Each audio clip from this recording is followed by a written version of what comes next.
जादू की रस्सी मज़ेदार कहानी। हिमालय की घाटी में एक बस्ती थी। बस्ती में बंजारे रहते थे। बस्ती काफ़ी हरी भरी थी। कुछ बंजारे भेड़ पालने का काम करते थे, कुछ खेल तमाशों का। इसी बस्ती में कम्बा नामक एक बंजारा था। कम्बा काफ़ी बुद्धिमान था। कम्बा का एक लड़का था, सामी। सामी 5 साल का था, बड़ा नटखट था। कम्बा ने सामी को खेल तमाशे का जमूरा बना रखा था। चादर से उसको ढक देता और तरह तरह के सवाल पूछता। जंबूरा बताएगा? हाँ उस्ताद बताएगा। तो बोल जंबूरे, यहाँ क्या है? उस्ताद लड़की है। क्या पहनी है? लाल फराक उस्ताद। देखने वाले ताली बजाते, पैसा फेंकते। कम्बा अपने काम से बहुत खुश था। उसकी पत्नी ढोल बजाती और तीनों मिलकर तमाशा दिखाते। कम्बा तमाशे में एक रस्सी आसमान में फेंकता था। रस्सी एक लंबे बांस पर टंग जाती थी। रस्सी के सहारे कम्बा तरह तरह के खेल दिखाता। एक दिन कम्बा अपनी पत्नी और बच्चे को साथ लेकर अचानक गांव छोड़कर चला गया।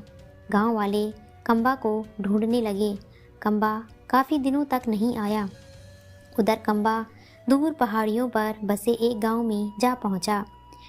गांव बड़ा था, अतः उसे तमाशा में काफ़ी पैसा मिल जाता था। एक दिन कम्बा गांव में तमाशा दिखा रहा था। काफ़ी भीड़ थी।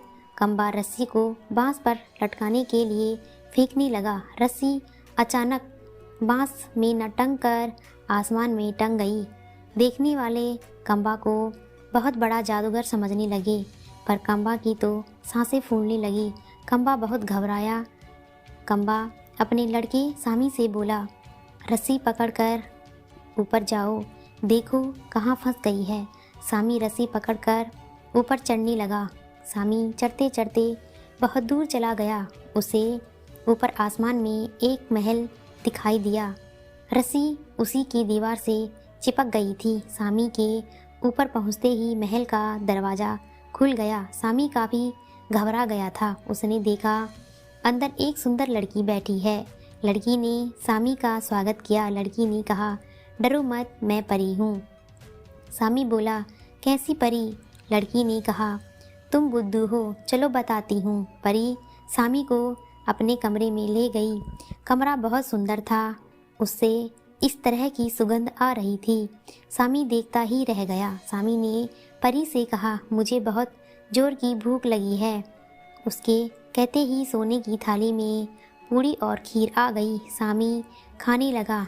अभी खा रहा था कि उसे बांसुरी की आवाज़ सुनाई दी। सामी उठ गया। जिधर से आवाज़ आ रही थी उधर गया। देखता क्या है कि सोने की बांसुरी दीवार पर टंगी है, अपने आप बज रही है। सामी परी से पूछा, है अपने आप क्यों बजती?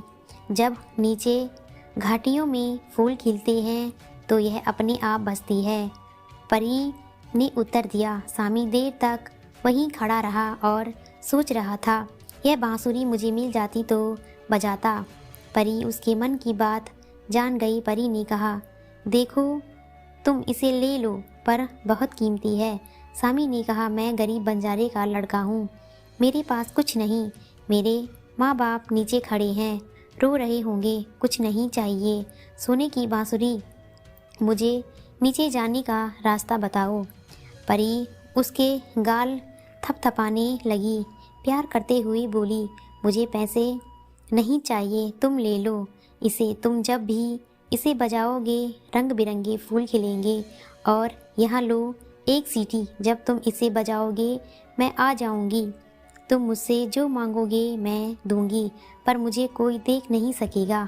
सामी सीटी पर बांसुरी पाकर बहुत खुश हुआ। उसने सीटी को ज्यों ही बजाया तो उसे लगा वह तो ज़मीन पर खड़ा है। उसे देखते ही उसकी माँ ढोलक जोर जोर से बजाने लगी। कम्बा भी बहुत खुश हो गया। कम्बा अब सामी और अपनी पत्नी को लेकर अपनी बस्ती में आ गया। सब ने कम्बा का स्वागत किया। सामी जब बांसुरी बजाता तो फूल खिलते। एक बार सामी ने सीटी बजाई तो परी आ गई। परी बोली, क्या चाहिए? सामी ने कहा, खुशी। परी गायब हो गई। बंजारे नाचने लगे और वे लोग हमेशा खुशी से रहने लगे।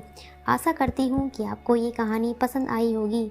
कहानी पसंद आई हो तो लाइक, सब्सक्राइब और शेयर करें। इस कहानी पर आपकी क्या राय है हमें कमेंट के द्वारा ज़रूर बताइए। वीडियो देखने के लिए धन्यवाद।